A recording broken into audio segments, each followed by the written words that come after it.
Welcome friends, आज हम आपके लिए टॉप 30 क्वेश्चंस लेकर आए हैं इन्वायरमेंट, इकोलॉजी एंड बायोडाइवर्सिटी के ऊपर। ये बहुत ही ट्रेंडिंग टॉपिक है। एग्जाम में बहुत सारे क्वेश्चन इस टॉपिक से पूछे जाते हैं और मोस्ट इंपॉर्टेंट क्वेश्चंस आपके लिए चुन कर हम लाए हैं।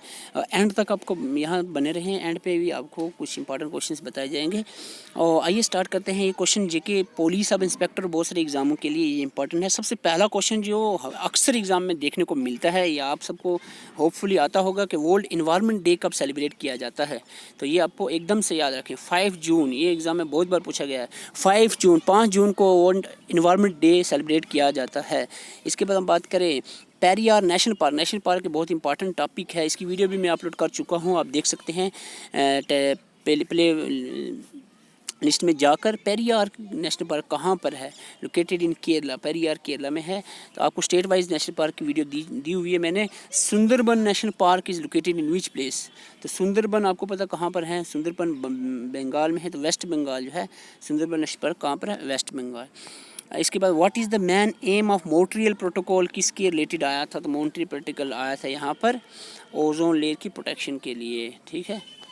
इसके बाद नेक्स्ट इज़ क्योटो प्रोटोकॉल भी आया था, और इसके 2 प्रोटोकॉल आए थे, क्योटो और मॉन्ट्रियल, दोनों ओजोन लेयर की प्रोटेक्शन के लिए आए थे। इसके बाद हम बात करें, next is ozone hole over the Antarctica was discovered in. Ozone hole क्या होता है? ओजोन जो लेयर है स्ट्रेटोस्फेयर में, जो अल्ट्रावायलेट रेडिएशन से बचाती है हमें और इस अर्थ पे पाए जाने वाले सारे एनिमल्स और प्लांट्स को, तो उस ओजोन होल में, ओजोन लेयर में की थिकनेस में कमी आ गई है। डॉप्सन यूनिट से थिकनेस मेजर करते हैं, उस थिकनेस में कमी आ गई, पतली हो गई ओजोन लेयर। उसको हम ओजोन होल कहते हैं। एक्चुअली पूरा होल नहीं हो गया है, उस लेयर में होल नहीं हो गया है, उसमें थिनिंग आ गई, पतली हो गई है लेयर। तो ये हुआ था 1985 में। ओजोन होल का बताया था फरमैन, साइंटिस्ट के नाम है फरमैन, उसने बताया था। तो फर्स्ट बायोस्फीयर रिजर्व, इंडिया का सबसे पहला बायोस्फीयर रिजर्व कौन सा है? तो दैट इज़, ये याद रखना, नीलगिरी। इंपॉर्टेंट क्वेश्चन है। नीलगिरी जो है फर्स्ट बायोस्फीयर रिजर्व है। फर्स्ट नेशनल पार्क कौन सी है? फर्स्ट नेशनल पार्क, अगर बायोस्फीयर रिजर्व तो आपको पता चल गया। फर्स्ट नेशनल पार्क कौन सी है? क्या आपको हमने बताया था पिछली वीडियो में, तो वो है आपकी, अभी मुझे स्किप हो गया, अभी शायद क्वेश्चन भी आ जाएगा।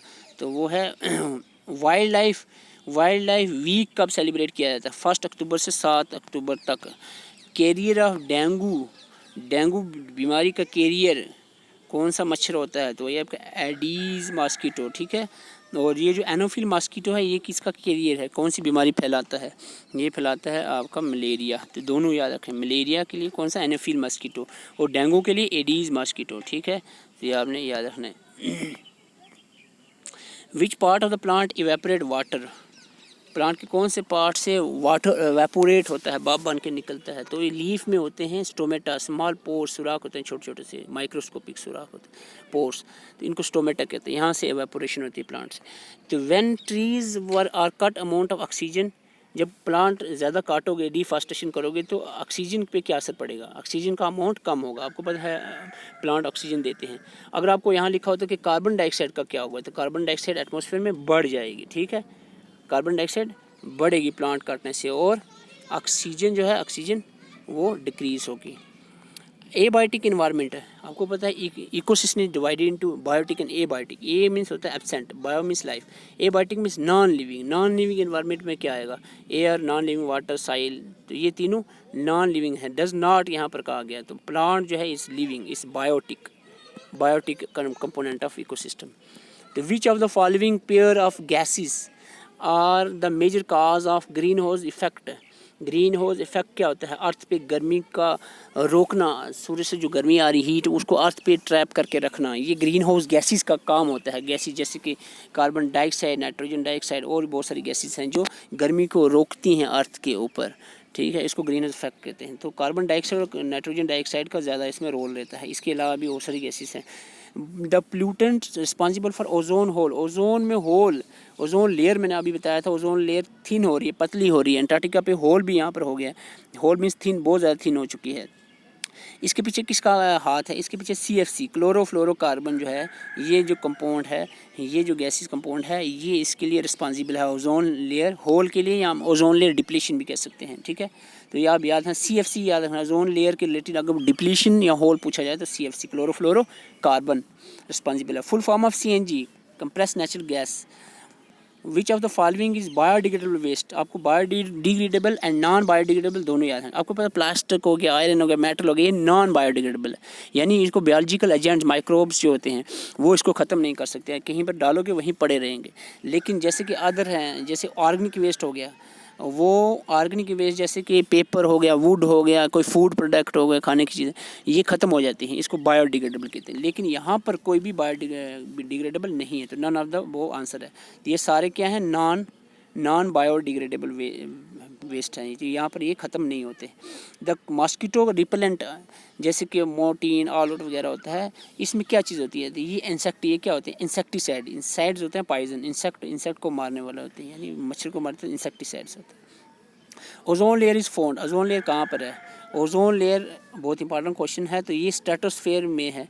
एटमॉस्फेयर की लेयर्स होती हैं, troposphere, stratosphere, mesosphere, ionosphere, exosphere. ये जो स्ट्रेटोस्फेयर लेयर है अप्रॉक्सीमेटली 25 किलोमीटर, अगर आपको पूछा जाए अप्रॉक्सीमेटली 25 किलोमीटर ऊपर यहाँ ज़मीन से आसमान की तरफ आप जाओ, तो यहाँ पर एक ओजोन गैस है, उसकी एक लेयर बनी हुई है जो सूरज से आने वाली अल्ट्रा वायलेट रेडिएशंस को रिफ्लेक्ट बैक कर देती है, नीचे ज़मीन पर नहीं आने देती। क्योंकि अल्ट्रा वायलेट रेडिएशन अगर ज़मीन पर आ जाए तो ये स्किन कैंसर कर सकती है हमें, और प्लांट को भी इफेक्ट कर सकती है।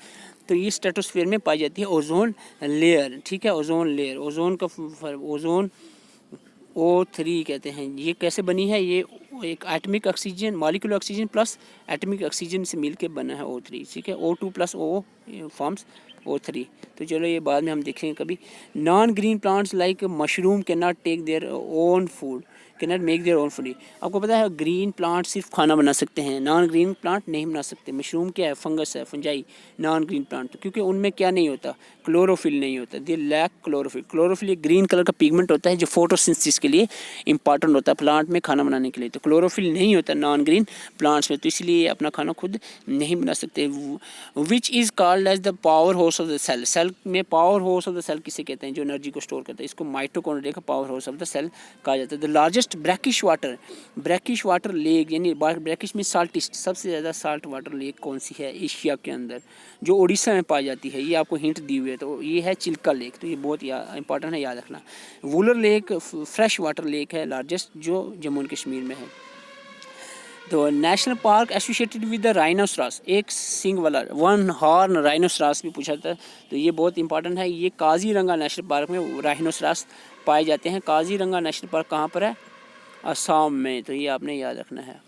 इसके बाद नॉर्थ अमेरिका ग्रास लैंड सरकार, ग्रास लैंड पे आपको एक स्क्रीनशॉट में भेजूंगा सारे ग्रास लैंड के बारे में। तो ग्रास लैंड जो नॉर्थ अमेरिका में पाए जाते हैं उनको प्रियारीज कहते हैं, ठीक है।